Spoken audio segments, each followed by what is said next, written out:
managing complicated cataract surgery during my fellowship. I have no financial interest. Every young ophthalmologist faces mixed feelings of excitement and anxiety of their first unusual or difficult cataract cases. In this video bouquet, I will show my first experience and encounter in managing these difficult cases which I did during my fellowship period. For every young surgeon, his mentor is his hero and a guide through the trials and tribulations of surgical challenges. Coming to the first case of posterior polar cataract with mid-dilate pupil. Side ports, capsular staining done. CCC initiated after viscometriasis. Here comes my first mistake, a small and eccentric rhexis. Hydrodelineation done. As we all know, hydrodissection is contraindicated in PPC. My second mistake, I have not done a good hydrodelineation. I decided to proceed with the nucleus management without much rotation. A small pie emulsified after initial chop and without rotating the nucleus, another nucleus piece is emulsified, followed by whole central nucleus emulsification. Here comes my third mistake. I did nucleus management without using pupil expansion device.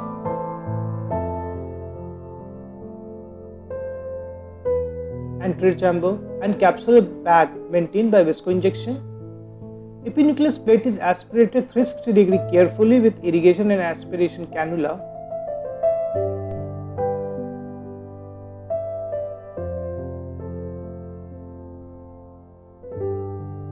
Followed by the PMA IOL implantation.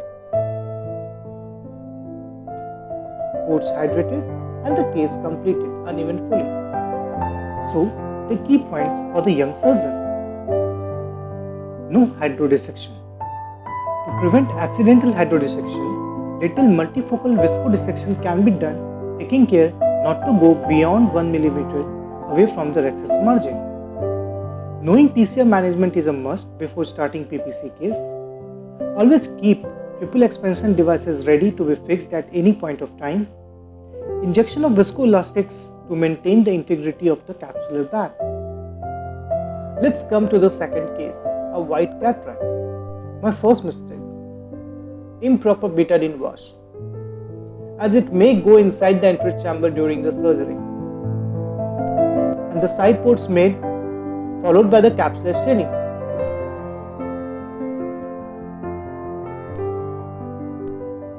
After initial puncture, no fluid noted, so I proceed slowly and carefully and complete the rhexis, keeping in mind the rhexis complications in the white cataract like rhexis runout, Argentinian flag sign. Anterior segment OCT was not done in this case.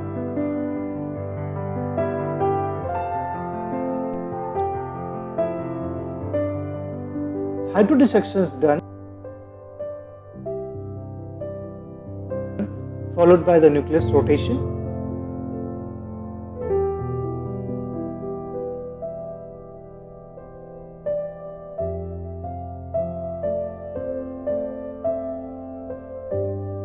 Here comes my second mistake, proceeding initial chop without proper visualization of phaco tape due to the air bubble.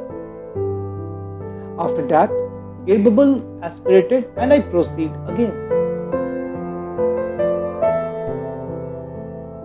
Failed chop, my third mistake, because of superficial chop, inadequate probe angle and the phaco tape length since the nucleus is large.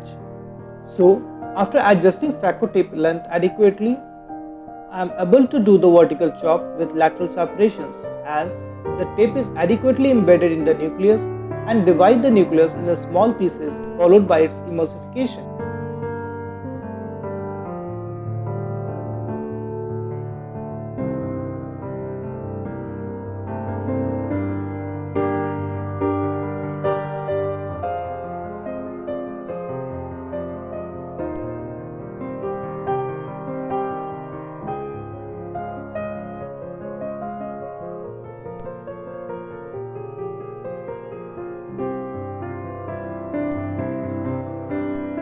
I took proper precaution while removing the last piece by filling the bag with viscoelastic to prevent any sudden fluctuation of PC.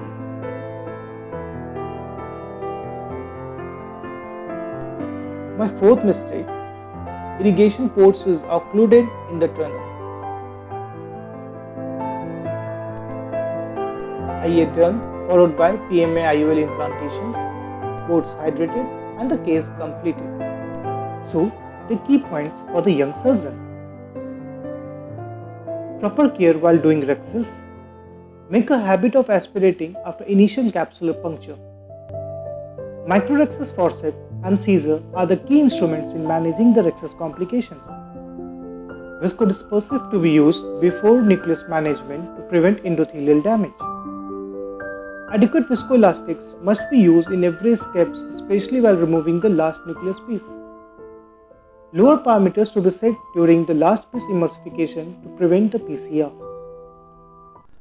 Let's come to the third case, soft cataract.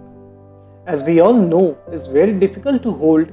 An attempt to chop the nucleus often results in either the cheese wiring or the central ball. And the same thing happened with me in this case. I tried to hold the nucleus but failed as it get aspirated by the phaco probe.